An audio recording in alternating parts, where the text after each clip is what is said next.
Olá pessoal, boa tarde, tudo bem? Sou Cícero Costa, né, enfermeiro aí.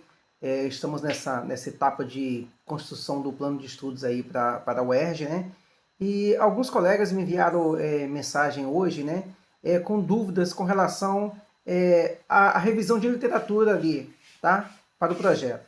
Nesse primeiro momento da introdução, né, quando você vai ali contextualizar o seu seu objeto de estudo, na verdade, ali, o que acontece? Esse plano de estudo da UERJ, ele não requer ali uma justificativa, né? uma contextualização e uma justificativa muito enfática com relação ao plano de estudos. Ou seja, você não precisa fazer uma revisão de literatura clássica para você poder contextualizar esse objeto de estudo. Tá? Porque o plano de estudos ele é simples, ele tem que ter no máximo 15 páginas. Tá? E assim, como ele vai ter no máximo 15 páginas, você tem que distribuir essas páginas, você tem que lembrar que uma página é para capa. Tá? Uma capa, uma sumário. Restaram 13 páginas para você. Vai ter mais ou menos uma página de revisão, uma página com as referências, então 3 páginas. Tá? Se você tiver o cronograma, 4 páginas, vão sobrar aí 11 páginas para você poder fazer esse plano de estudos. Então aqui é algo mais sucinto, tá? Não precisa ser eu fazer uma revisão sistemática ou uma revisão integrativa a fundo. Não, aqui a contextualização é mais um panorama geral do que tem já escrito naquela temática. Então, por exemplo, se você vai fazer uma contextualização desse tema, se você fizer ali uma revisão narrativa, né, você consegue ter ali uma fundamentação teórica para o teu objeto de estudo, você consegue ter uma evolução histórica de como esse tema começou, né, o que tem estudado naquela temática. Então, assim, ele não requer uma revisão mais a fundo, porque essa revisão você vai fazer lá no mestrado. Tá? Quando você entrar, o primeiro ano de curso do mestrado na UERJ, você vai ter matérias, né, são disciplinas que você vai ter. Uma dessas disciplinas é metodologia de pesquisa. Então ali você vai aprender como você vai construir o teu projeto de pesquisa. O primeiro ano de mestrado na UERJ, basicamente, você vai construir esse projeto e você vai submeter esse projeto na plataforma Brasil para ir passar pelo comitê de ética. Então isso aí é o teu primeiro ano de mestrado. Tá? Então para agora é só assim, é só você contextualizar ali aquele objeto de estudo. Então, por exemplo, se você fizer uma revisão narrativa simples, de uma forma geral, né? Qual é a diferença? Ah, Cícero, qual é a diferença da revisão narrativa para a revisão integrativa para sistemática? Olha, a diferença básica, assim, de falar de forma simples, é o seguinte.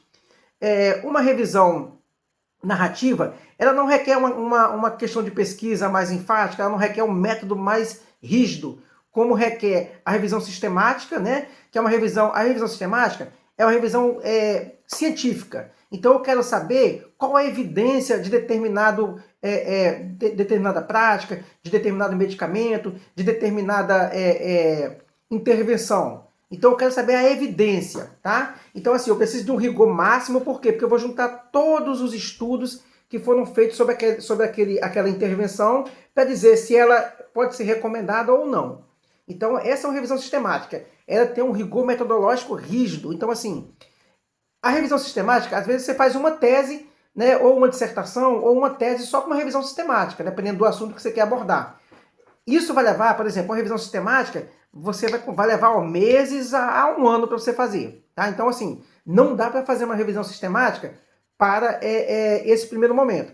Até porque o limite de página, né, você vai ter uma revisão sistemática que vai ter 30, 40 páginas, dependendo do que for, do tema que for. Então, assim, você só pode, lembra que você tem que ter, pelo que contamos aqui, 11 páginas mais ou menos, para você fazer introdução, objetivos, metodologia e tal. Então, aqui tem que ser algo sucinto, é só para você contextualizar o teu objeto de estudo. Então, opto pela revisão narrativa, que é só revisão narrativa, você só vai fazer um panorama geral do que já tem escrito sobre aquele tema. Não precisa ser um rigor metodológico tão grande, tá? E assim, você não vai trazer todos os resultados daquela temática, você não vai esgotar aquela temática. Você vai só contextualizar ela para o orientador, para saber assim, o que ele quer saber? É que esse tema não surgiu do nada, tá? Então assim, Esse tema, quando começou, alguém já estudou esse tema, né?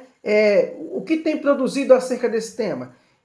Entendeu? Só uma visão geral. Para quando você for lá, quando você for construir o projeto, aí sim, aí você faz uma revisão. Você pode fazer uma revisão integrativa, também que requer um rigor científico maior, tá? Onde você vai ter uma questão de pesquisa, onde você vai ter uma estratégia pico para você desenvolver essa pesquisa, onde você vai ter uma metodologia só para revisão. Seja ela integrativa, seja ela revisão sistemática. Então, assim, se você vai fazer uma revisão, a revisão em si, ela requer uma metodologia para ser feita, requer um tempo, tá? E você, por exemplo, você não vai conseguir fazer uma revisão integrativa para justificar ou para contextualizar o teu objeto de estudo. Por quê? Porque só uma revisão integrativa ou sistemática, ela vai levar aí 20 páginas. Entende? Então, assim, e tempo, porque você vai ter que pesquisar em várias bases, né, de dados. Então você vai pegar ali Bdenf, Medline, House. Então, assim, são várias bases que você vai ter que pesquisar. Tá? Isso leva tempo e não tem tempo para você fazer isso agora. Opto por fazer algo mais simples, uma contextualização melhor do seu tema, para você não perder muito tempo e conseguir construir o seu projeto aí a tempo. Tá? A revisão integrativa ou sistemática ou revisão de escopo vai ficar lá para quando você for construir o projeto de pesquisa, ok? Então, agora para esse momento, não precisa ser nada muito detalhado. Agora sim, se o cara for disputar, eu vou disputar o doutorado, aí sim, aí você tem que levar uma revisão, né, bem feita, né, uma revisão bem com rigor científico maior. Então você vai fazer uma revisão integrativa ou uma revisão sistemática, então, lá para contextualizar o teu objeto de estudo ou para justificar ali a lacuna na literatura. Mas aí isso é para o doutorado, tá? Para esse momento agora, a gente vai optar por algo mais simples, que é o quê? É só uma revisão narrativa, um contexto geral, tá? Daquela temática de estudo, ok? Espero ter esclarecido. E qualquer dúvida que tiver com relação à revisão, coloca aqui nos comentários.